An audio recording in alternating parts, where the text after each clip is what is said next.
Bienvenue dans Bulle d'air, le magazine qui pédale dans la semoule pour produire de l'électricité. On commence cette semaine avec une question. Qu'est-ce qu'un naturopathe? Ce n'est pas un amoureux des spaghettis nature. Non, le naturopathe est celui qui pratique la naturopathie.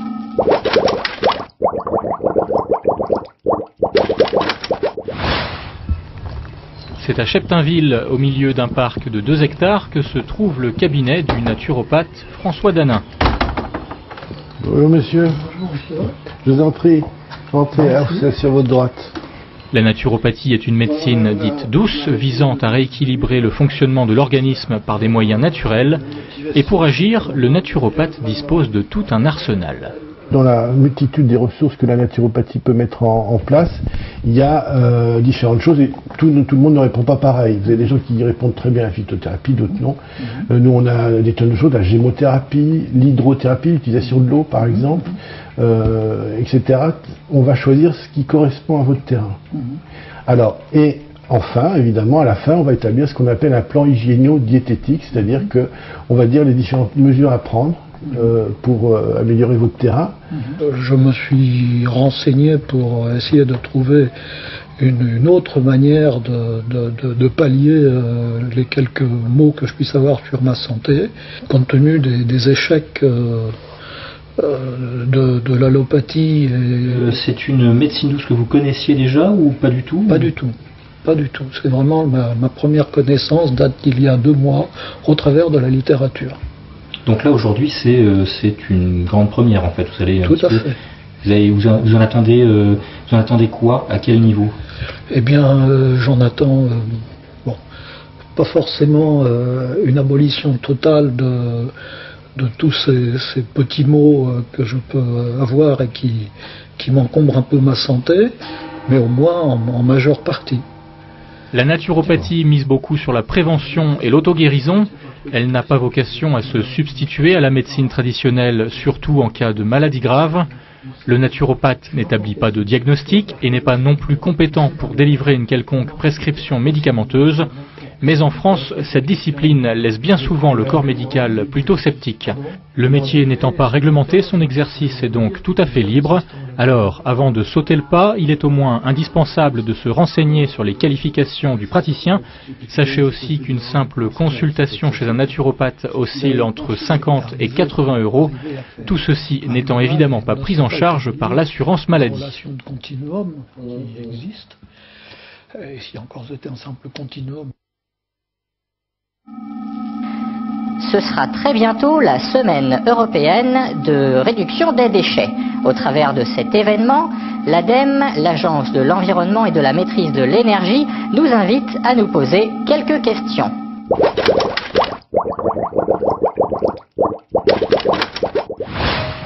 Pourquoi jette-t-on par exemple tous les ans 40 kg de déchets de cuisine par personne alors qu'il est tout à fait possible maintenant d'en faire du compost? Ou alors pourquoi consommer 365 bouteilles par an alors que l'on peut utiliser évidemment une carafe et un robinet? Cette année encore, entreprises, associations, administrations, écoles et particuliers se mobiliseront à travers toute l'Europe pour réduire leurs déchets, qui ont tout de même doublé en 40 ans, il faut le rappeler. Donc l'enjeu est de taille. Déjà, 1053 actions sont labellisées pour cette semaine de réduction dans toute la France, dont 13 actions en Essonne. Par exemple, à Bretigny, chez Botanique, le 20 novembre, vous pourrez apprendre à faire du compost.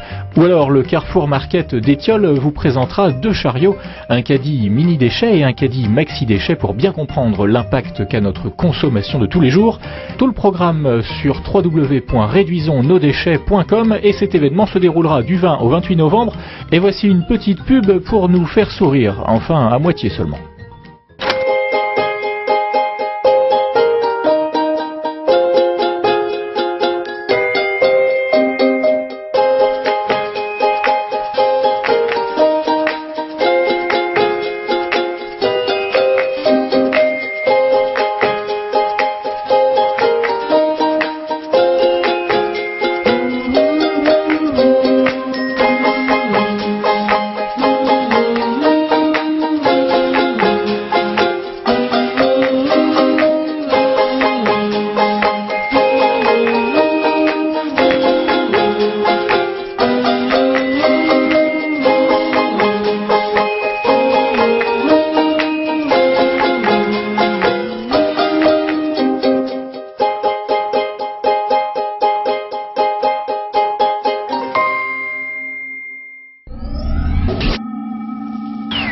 L'insertion par le travail, c'est aussi du développement durable.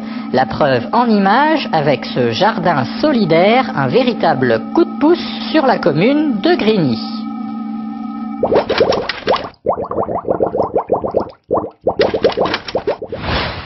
Là, comme vous voyez, c'est des buts. Comme ça, l'eau il passera de ce côté-là, et il rentre. C'est pour ça qu'on fait des buts comme ça pour les pommes de terre. On les plante comme ça. Alors il y en a un qui fait des trous, l'autre qui pose les pommes de terre. Il y en a un qui remet les trous, qui rebouche les trous. Voilà. Le chantier de maraîchage, il a pour habitude de prendre déjà des personnes qui peuvent avoir de très grosses difficultés et qui ont vraiment besoin de se ressourcer par rapport à ça. Donc dès le départ déjà nos prérequis d'embauche ils sont relativement faibles, c'est-à-dire qu'on demande uniquement aux personnes qui sont ici d'être motivées. À partir de là, nous on va veiller en fait à tous les critères d'employabilité et de retour à l'emploi, c'est-à-dire on va travailler sur eux, sur leur ponctualité, leur assiduité et leur comportement général en entreprise, tel qu'il peut être dans toutes les entreprises.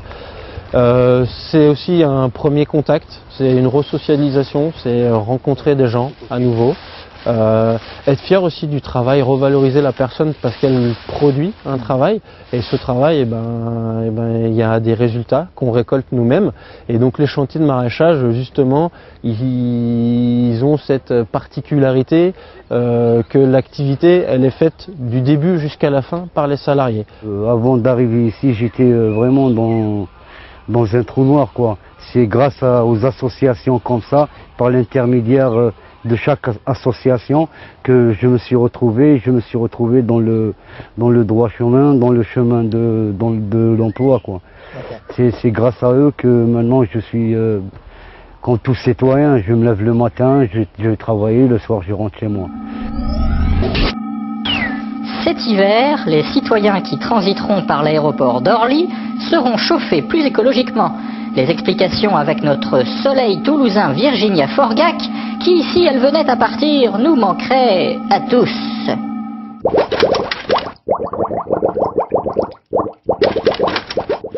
Que vous réinjectez tout, c'est sûr. Oui. Mais est-ce qu'il y a une perte? Non, il y a pas de 2%, 3%, zéro perte. Zéro perte, vous restez autant. Ah oui, oui. Difficile pour le ministre de l'écologie en visite lundi matin à Orly de tout comprendre à la géothermie. Il faut dire qu'avec un schéma c'est beaucoup plus simple. Ce procédé consiste donc à puiser de l'eau chaude à 1400 mètres sous terre en rouge à l'écran, puis à la redistribuer par un système de conduit pour chauffer les aérogares. Le circuit est fermé, rien n'est jeté. D'ici la fin de l'année, l'aéroport d'Orly sera chauffé ainsi. On utilise 40% de notre énergie à produire de la chaleur dans nos terminaux et dans nos bâtiments. Au lieu d'utiliser du gaz ou du fioul, on utilisera la géothermie. Donc ça veut dire qu'on économisera de l'ordre de 4000 tonnes de CO2 dans l'atmosphère consommée pour rien. L'exemple d'Orly est impressionnant, mais la géothermie, c'est aussi les pompes à chaleur ou bien encore les planchers chauffants. Un procédé mis en valeur par le Grenelle de l'environnement qui a déjà coûté des milliards d'euros. Le simple avantage fiscal, c'est 700 millions. Le fonds chaleur, le fonds géré par l'État pour aider les différents projets, c'est 1,4 milliard.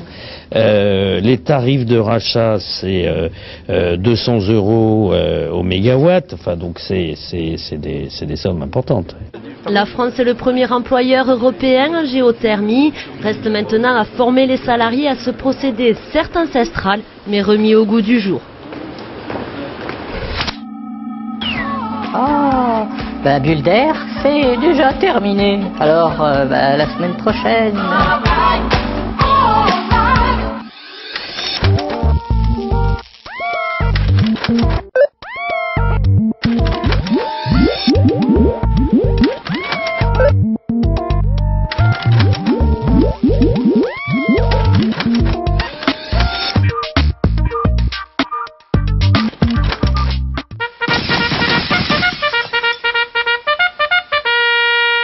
Donc aujourd'hui, on commence avec certains bouquins que j'ai trouvés en fait aux éditions Nature et Découverte.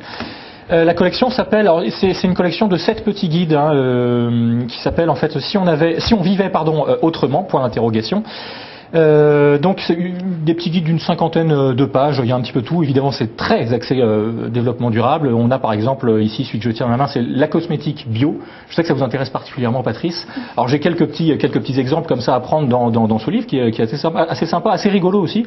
Par exemple, les crèmes minceurs bio font-elles vraiment mincir? Non. Voilà, grande question.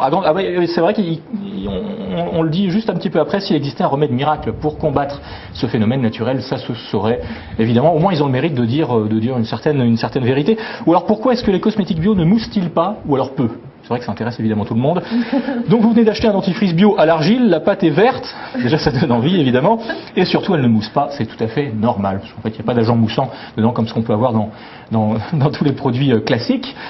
Donc ça c'était, voilà, qu'est-ce qu'on a autrement dans la cosmétique bio? Voilà, les cosmétiques bio sont-ils meilleurs pour la santé de l'homme? Ah bah ils vont marquer oui. Alors la principale qualité des cosmétiques bio, c'est d'être biodégradables justement. Non. Donc qu'est-ce qu'on n'a pas dedans? Qu'est-ce qu'on trouve pas? On trouve pas de phtalates, on trouve pas de parabènes, de choses comme ça qui peuvent passer dans le sang, dont on parle assez souvent depuis quelques années. Donc voilà, il y a tout plein de petites idées. Enfin c'est assez sympa à lire. Ça peut d'ailleurs s'adresser aussi aux jeunes, aux enfants. On peut leur lire tout à fait. Je sais pas, Fabienne, vous me disiez tout à l'heure. Oui, être éco-citoyen, être éco-voyageur et éco-citoyen. C'est pas cher. C'est pas cher du tout. Alors justement, ouais, évidemment, c'est quand même le côté vachement pratique. C'est le prix. C'est quand même 1 € par petit guide. Alors évidemment, il y a une cinquantaine de pages, mais c'est assez fourni quand même. Et puis c'est bien fait. Disons qu'il y a pas mal de petits dessins. Enfin bon, voilà. Qu'est-ce qu'on trouve autrement? Être consommateur. Être consommateur, c'est un terme, je ne sais pas s'il existe déjà dans le dictionnaire, c'est peut-être juste un néologisme pour l'instant, enfin on en parle de plus en plus souvent évidemment. Qu'est-ce qu'on trouve pour être consommateur maintenant? Des astuces comme par exemple pour faire briller vos cheveux, Patrice, j'ai quelque chose pour vous. Rincez-les au vinaigre de cidre breton, c'est pas marqué mais je le dis. La beauté, ça s'avale aussi, vous pouvez évidemment manger toutes sortes de choses. Par exemple, pour de beaux cheveux, saupoudrez vos salades de levure de bière et de germes de blé. On en apprend quand même des choses. Hein? Mais oui. Eh oui, mais oui, Patrice. Toutes nos grand-mères, la levure de bière, votre grand-mère, d'ailleurs, elle a dû vous en mettre quand vous étiez petit. C'est connu pour les ongles aussi. De la levure de bière. La levure de bière, si ma grand-mère m'avait mis de la levure de bière sur la tête, je l'aurais déshérité. Hein?